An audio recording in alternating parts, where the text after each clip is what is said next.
നിങ്ങളുടെ വീടിന് മുന്നിലോ ഫ്ലാറ്റിന് താഴെയോ ആ മാലിന്യം ഇങ്ങനെ കൂടിക്കിടക്കണത് കാണുമ്പോഴെന്താ തോന്നാറ്? സത്യം പറഞ്ഞാൽ എനിക്ക് ദേഷ്യവും പിന്നെ കുറച്ച് നിസ്സഹായതയും ഒക്കെയാണ് വരാറ്. നമ്മളെല്ലാവരും അങ്ങോട്ടും ഇങ്ങോട്ടും കുറ്റം പറയുന്ന ഒരു സ്ഥിരം കാഴ്ചയാണത്. ഹരിത കർമ്മസേന വന്നില്ല, പഞ്ചായത്തൊന്നും ചെയ്യുന്നില്ല, ആളുകൾക്കൊരു ബോധവുമില്ല, അങ്ങനെ പരാതികളുടെ ഒരു പുഴ തന്നെ ഉണ്ടാകും.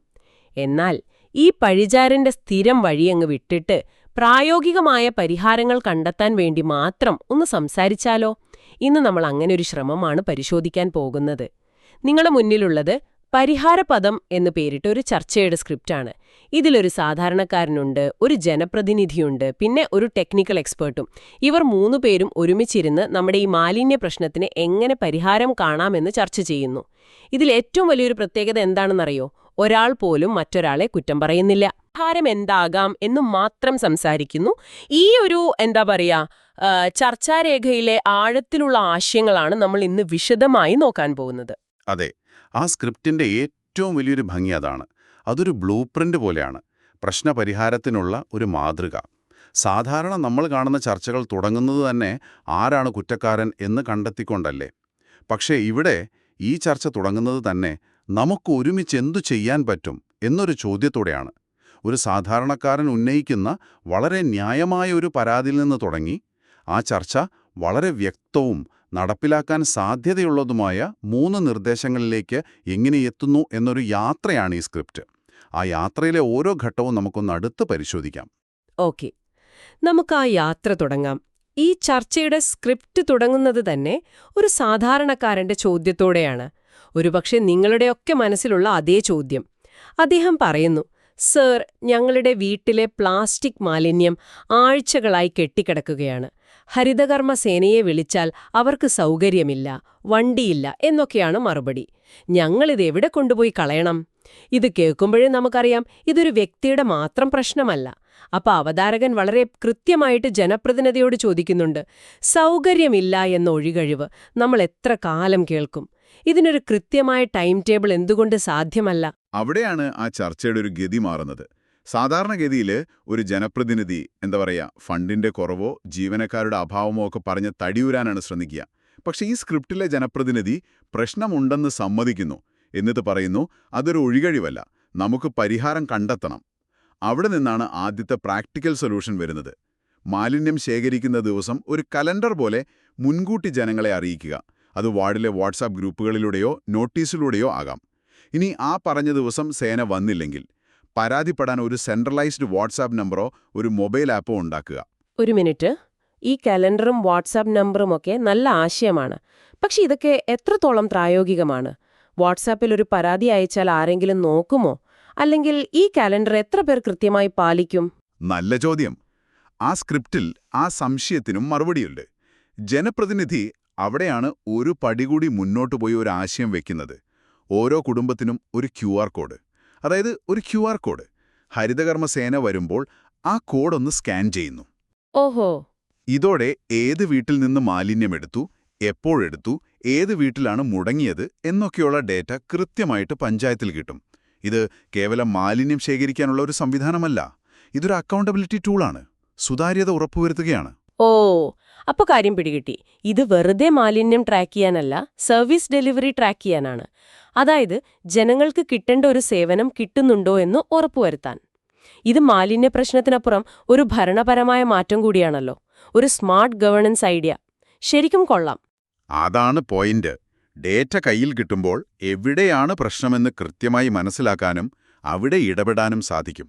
ഉദാഹരണത്തിന്, ഒരു പ്രത്യേക ഏരിയയിൽ സ്ഥിരമായി മാലിന്യം എടുക്കാൻ വൈകുന്നുണ്ടെങ്കിൽ ഒരുപക്ഷെ അവിടേക്ക് കൂടുതൽ ജീവനക്കാരെയോ അല്ലെങ്കിൽ വേറൊരു വാഹനമോ വേണ്ടിവരും എന്ന് തീരുമാനിക്കാൻ ഈ ഡേറ്റ സഹായിക്കും.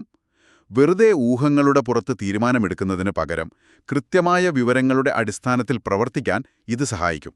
അതാണ് ഈ ഡിജിറ്റൽ ട്രാക്കിംഗ് എന്ന ആശയത്തിന്റെ യഥാർത്ഥ ശക്തി. ശരിയാണ്. അപ്പോ ഈ ഡിജിറ്റൽ ട്രാക്കിംഗ് വഴി മാലിന്യം കൃത്യമായി കൊണ്ടുപോകുന്നെന്ന് ഉറപ്പിക്കാം. പക്ഷേ നമ്മൾ ഈ കൊണ്ടുപോകുന്ന മാലിന്യത്തിന്റെ അളവ് കുറയ്ക്കുന്നതിനെക്കുറിച്ച് ചിന്തിക്കേണ്ടേ?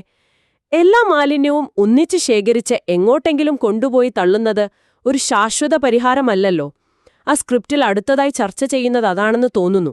അതെ, ഇവിടെയാണ് ചർച്ചയിലേക്ക് സാങ്കേതിക വിദഗ്ധൻ വരുന്നത് അദ്ദേഹം വളരെ ലളിതവും എന്നാൽ ശക്തമായ ഒരു കാര്യം പറയുന്നു.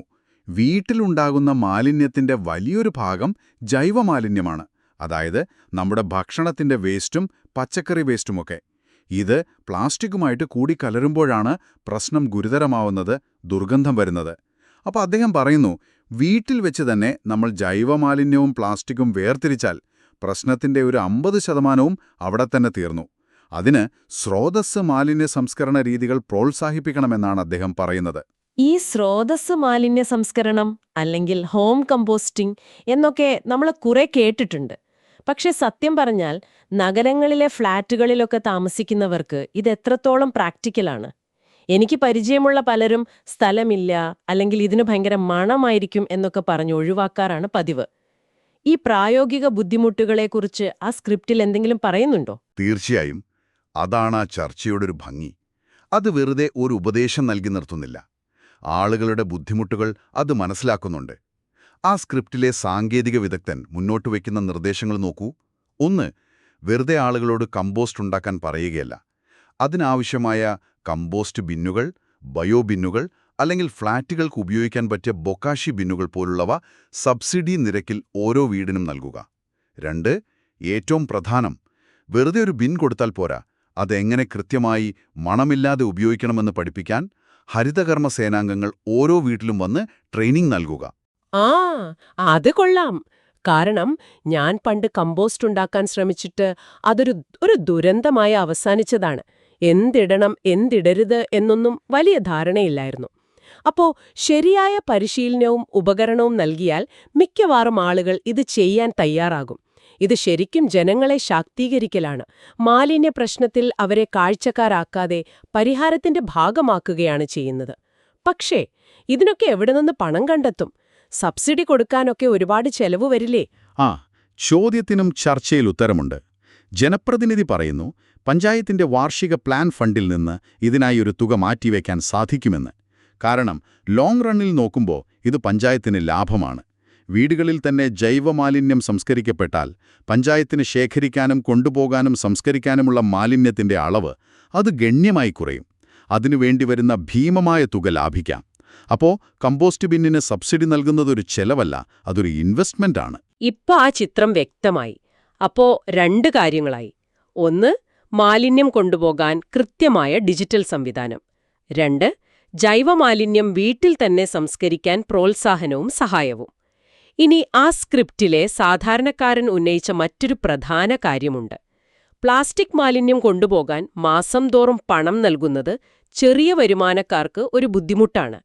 ഇത് വളരെ പ്രസക്തമായ ഒരു കാര്യമാണ്.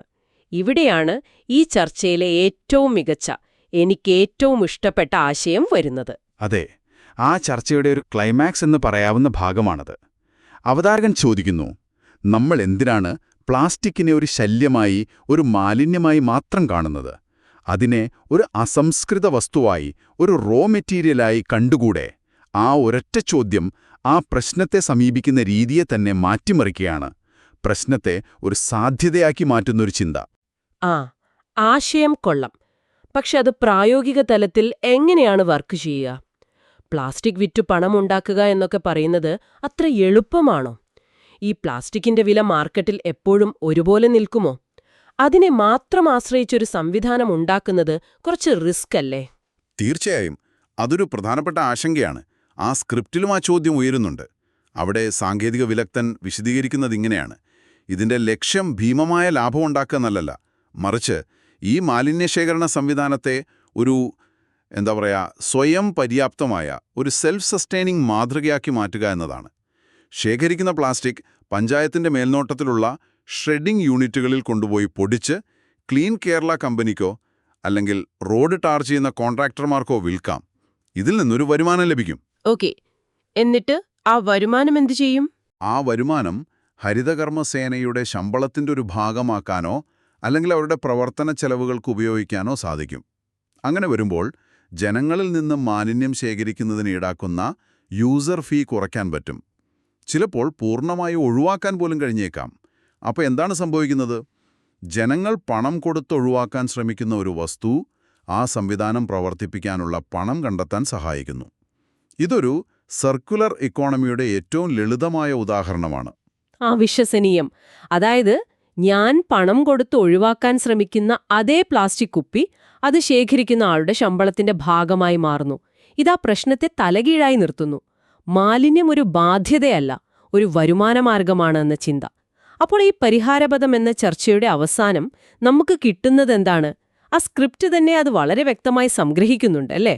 അതെ, 3 പരിഹാരങ്ങൾ ഒരുമിച്ച് ചേരുമ്പോഴാണ് അതിന്റെ പൂർണ്ണമായ ചിത്രം കിട്ടുന്നത്. ഒന്ന്, മാലിന്യശേഖരണത്തിന് കൃത്യമായൊരു കലണ്ടറും അത് പാലിക്കുന്നുണ്ടോ എന്ന് ഉറപ്പുവരുത്താൻ ഒരു ഡിജിറ്റൽ ട്രാക്കിംഗ് സംവിധാനവും. ഇത് സുതാര്യതയും ഉത്തരവാദിത്വവും ഉറപ്പാക്കുന്നു. 2, വീടുകളിൽ തന്നെ ജൈവമാലിന്യം സംസ്കരിക്കുന്നതിന് സബ്സിഡിയോടെ ഉപകരണങ്ങളും പരിശീലനവും നൽകുക. ഇത് മാലിന്യത്തിന്റെ അളവ് കുറയ്ക്കുന്നു.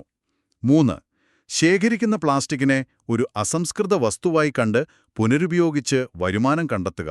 അതുവഴി ജനങ്ങളുടെ സാമ്പത്തിക ഭാരം കുറയ്ക്കുക. ഈ 3ഉം പരസ്പരം ബന്ധപ്പെട്ട് കിടക്കുന്നു. ഏറ്റവും പ്രധാനം, ഇതൊന്നും വെറും ചർച്ചയായി അവസാനിക്കുന്നില്ല. അടുത്ത കൗൺസിൽ യോഗത്തിൽ ഈ നിർദ്ദേശങ്ങൾ ഒരു പ്രോജക്റ്റായി അവതരിപ്പിക്കുമെന്ന് ആ സ്ക്രിപ്റ്റിലെ ജനപ്രതിനിധി ഉറപ്പും നൽകുന്നുണ്ട്. ഒരു പ്രശ്നം, അതിന് വ്യക്തമായ 3 പരിഹാരങ്ങൾ, അത് നടപ്പിലാക്കാനുള്ള ഒരു ഉറപ്പ്. ഒരു ചർച്ച ഇത്രയും ഫലപ്രദമാകുന്നത് കാണുന്നത് തന്നെ ഒരു സന്തോഷമാണ്. അപ്പോ ഈ ചർച്ചയുടെ സ്ക്രിപ്റ്റ് പരിശോധിച്ചതിൽ നിന്ന് നമ്മൾ എന്താണ് മനസ്സിലാക്കേണ്ടത്? എനിക്ക് തോന്നുന്നത് ഏറ്റവും പ്രധാനപ്പെട്ട പാഠം ഇതാണ്. പഴിചാരലിന്റെയും കുറ്റപ്പെടുത്തലിന്റെയും ആ എളുപ്പവഴി ഉപേക്ഷിച്ച് ഒരുമിച്ച് ചേർന്ന് പരിഹാരത്തിന്റെ വഴിയിലേക്ക് മാറിയാൽ എത്ര വലിയ പ്രശ്നത്തിനും പ്രായോഗികമായ നടപ്പിലാക്കാൻ കഴിയുന്ന പരിഹാരങ്ങൾ കണ്ടെത്താൻ കഴിയും. ഈ സ്ക്രിപ്റ്റ് അതിനൊരു മികച്ച മാതൃകയാണ് നമുക്ക് മുന്നിൽ കാണിച്ചു തരുന്നത്.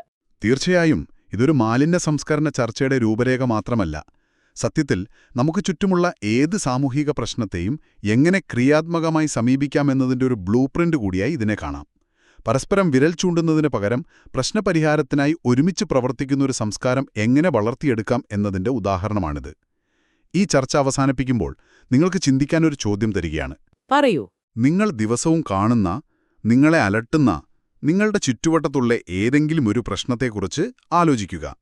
അതൊരു പക്ഷേ നിങ്ങളുടെ നാട്ടിലെ പൊട്ടിപ്പൊളിഞ്ഞ റോഡുകളാകാം, അല്ലെങ്കിൽ മഴക്കാലത്ത് സ്ഥിരമായി വെള്ളം കയറുന്നൊരു സ്ഥലമാകാം, അതുമല്ലെങ്കിൽ കുട്ടികൾക്ക് കളിക്കാനൊരു പാർക്കില്ലാത്ത അവസ്ഥയാകാം. ആ പ്രശ്നത്തെക്കുറിച്ച് വെറുതെ പരാതി പറയുന്നതിനു പകരം ഈ സ്ക്രിപ്റ്റിലെ പോലെ ഒരു പരിഹാര ചർച്ച സംഘടിപ്പിക്കുകയാണെങ്കിൽ നിങ്ങൾ ആരെല്ലാമാണ് ആ ചർച്ചയിലേക്ക് ക്ഷണിക്കുക? ഒരു സാധാരണക്കാരൻ, ഒരു അധികാരി, ഒരു സാങ്കേതിക പരിജ്ഞാനമുള്ളയാൾ. നിങ്ങളുടെ പ്രശ്നത്തിൽ ആ 3 പേർ ആരായിരിക്കും? അവർക്ക് മുന്നിൽ എന്ത് പ്രായോഗിക നിർദ്ദേശങ്ങൾ വയ്ക്കാൻ കഴിയും? ഒന്ന് ആലോചിച്ചു നോക്കൂ. ഒരുപക്ഷേ അടുത്ത പരിഹാരത്തിന്റെ തുടക്കം ആ ആലോചനയിലായിരിക്കും.